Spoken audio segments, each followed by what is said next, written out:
y'all? Today we're going to start doing the upgrades on the truck. This episode I'm going to start stripping them down. Stripping the truck down.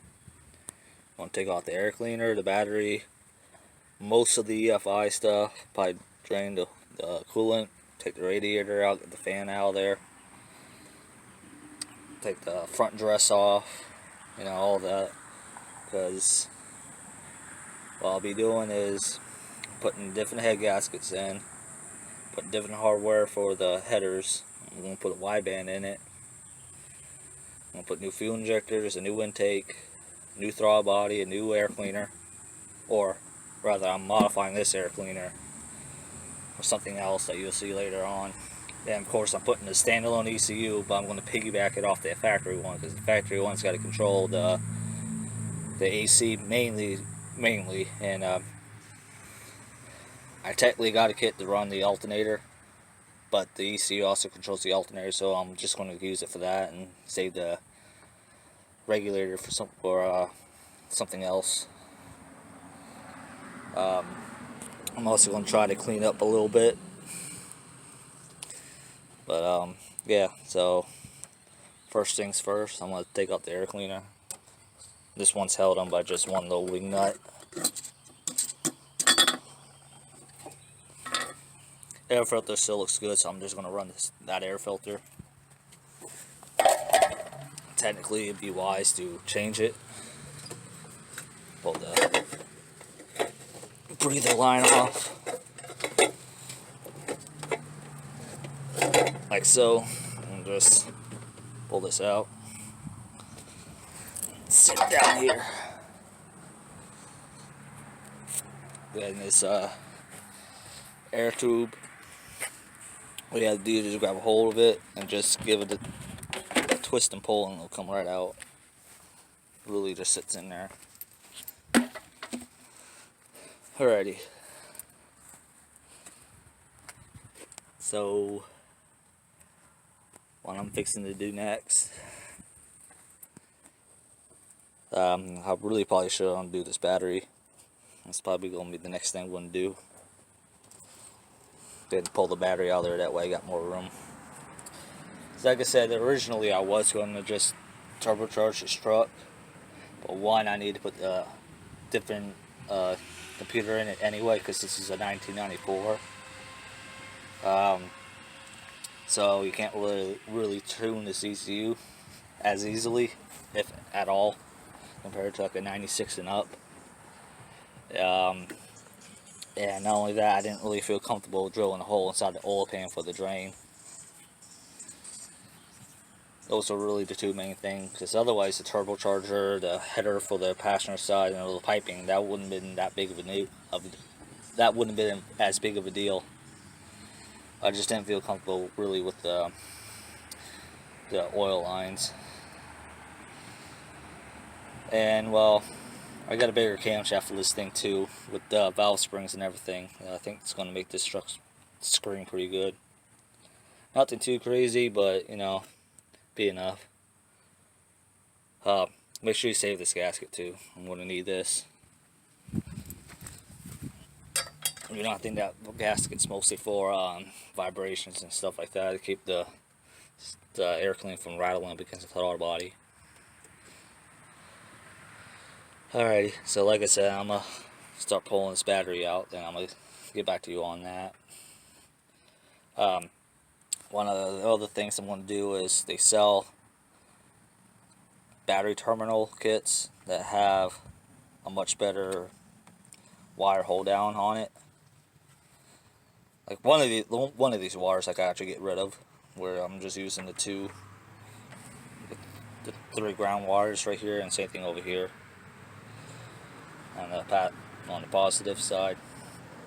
So I'm probably going to upgrade to those, get rid of these junk ones.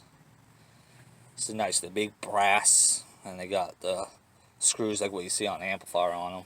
I think that's what they're mainly for. So like I said, I'm gonna stop talking now, and I'm gonna get these off, pull the battery out. So I'll be right there. I'll see you in a minute. Okay, so with the battery out there, it opens up quite a bit of room. Even then, it's just easy enough to smart enough to just disconnect the battery in general. If I was smart, I would have drained the water out of the radiator first, but I'll save that for last. Next thing I want to do is start disconnecting the electrical connectors off the engine, like all the fuel injector wires, the sensors and stuff. That way, all that be out of the way when I pull the harness off, so I can drop the intake on and off. I'll pull this intake out and drop the new one in. Because like I said, I'm also changing the head gaskets too, so gotta pull the heads off. And even then I want to pull the heads off anyway, since I gotta change the valve springs. Alrighty, so I'm gonna start with this newer one. This truck used to be a V6 and I upgraded to a 5.2 liter. Now I'm upgrading to 5.2 liter. So anyway, with these type of fuel injector connectors, the newer versions are a little bit better. They actually have like a little clip that you can push in and they pull out easily. These, you just kind of grab them and just rock them back and forth, and there's a little spring clip in there that will eventually come off.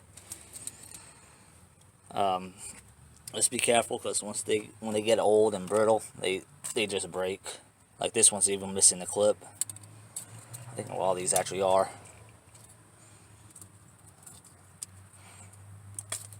Yeah, a lot of these are actually missing a clip. The TPS right here, the clip's on the bottom. Just gotta feel the clip, pull it out, and the whole thing just comes out. Same thing with the map sensor. That's actually exactly how this one is. See, now I'm changing the TPS and map sensor to like a GM style, because the ECU I got is DIY Auto-Tune Micro Squirt. They work better with the GM stuff, and since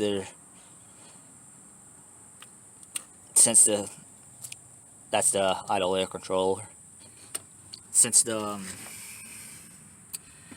throttle body is like has a carburetor base that could pretty much put it on any intake, and map sensor is really just held in there by a vacuum line, and TPS is more so specific to that throttle body, but it's like a GM style, I think. So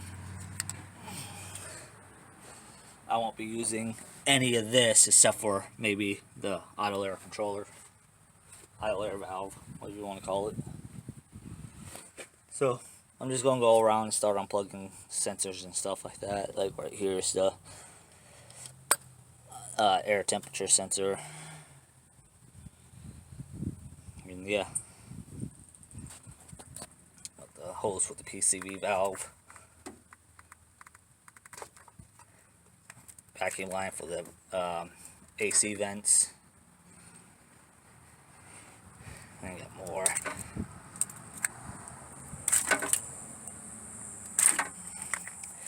Now, I will be saving all these connectors, because I gotta splice them onto the new ECU. Alternatively, you could just buy new ones, because these are fairly common. I'm just going to recycle what I got. Because technically, if I ever decide I want to put this back to stock, it won't be that hard sourcing a harness. So like I said, I just take a V6 harness and put the new injectors in. That's basically what I did to this. Anyway,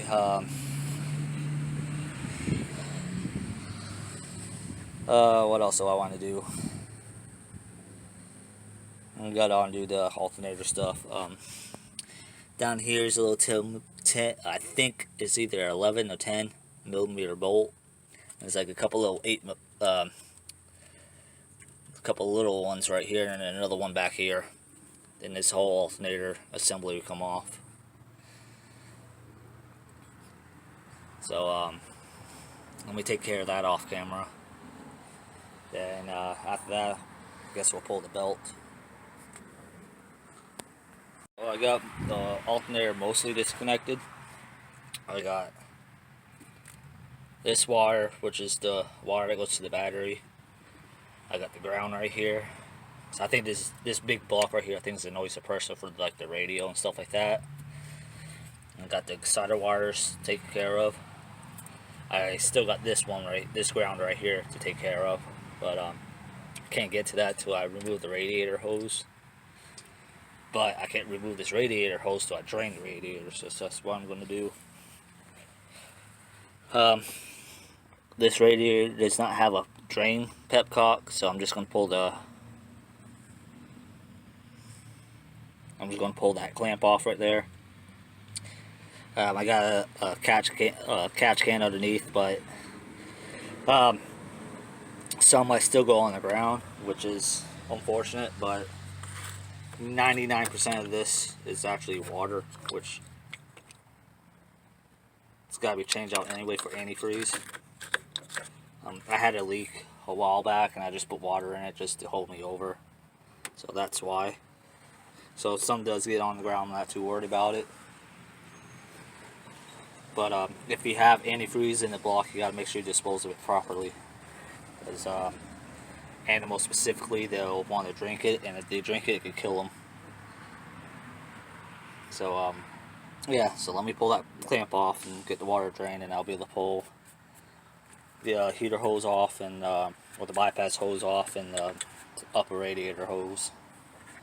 Alrighty, so see you in a minute. Get a little bit ahead of what I was doing. I tried taking this hose off, but it's kind of stuck. I'm trying to take the AC compressor off to get better access to it. But I took the radiator out. It's just a couple of I think these are 12s. Yeah, these are a couple of 12s on the front, and it pulls out. If it's an automatic, you got 2 transmission lines on the bottom you gotta take off. I took the belt off, 14mm nut, and you just push it this way to take the tension off of it. I tried taking the fan off, but it's stuck, so I'm going to have to deal with that with the fan on. Deal with the water pump when the fan on. I'll figure that out when the time comes. I dropped one of my driver tips down in there, unfortunately. But like I said, I got taking this AC pump off. It's just 4 1/2" or 13mm bolts holding it down, but this side got an AC line in the way, so I recommend using the box end part of the wrench. These other ones you can use a regular socket wrench, but this one you have to use a wrench, and I recommend using the box end wrench once you get it broke loose. And pretty much as you're taking it up, it's going to hit this AC line. Now if your AC is drained, you could just pull the line off. It's just this little 10mm nut up top, and the AC line comes off and be able to get to it no problem. But I still got a charge in this AC, and I'm hoping I could do this cam swap without opening up the AC system. Hopefully I could move the condenser out of the way, which I'm hoping, but I'm not feeling confident in that, because I don't think I have enough slack in my lines. But yeah, so you just gotta work it and pull it up as it's taking this bolt out. Just want to throw that in there. So I'm gonna get this done off camera, then I'm gonna take a break because it's freaking hot out here. It's Florida heat. Florida heat plus humidity is terrible. So I'm gonna get that done, and I'm gonna get rest up. That's what I'm gonna do for right now. I'm getting freaking overheated, unfortunately, but I got the radiator out, the AC compressor off, and stuff like that. I think what I'm gonna do next is, when I have to cool down for a little while, just pull the alternator off, the top bracket, and probably get this water pump out of here. But for right now, I'm just gonna call it for right now. Fortunately, one good thing about this being a truck, I can take all the stuff I took out and just throw in the bed. So that's what I'm fixing to do. Like I said, as you can see, I got the AC compressor tucked out of the way without incident. And like I said, I'm hoping I don't have to open up the system to get this camshaft in. I'm really hoping I don't have to do that. Because I like my AC. That's the whole point of me keeping the stock AC in there. That way I can run the AC. I don't know if it controls the AC, but I know the wiring harness goes into the harness for that. So yeah, I'm gonna end it off here. I'll probably upload this clip and make a part 2 to it. Make this to a little series. Anyway, like, comment, subscribe. Stay up to date with this build because it's gonna be pretty cool when I get it done. Etc. Etc. Just don't forget to tip your waiters, please.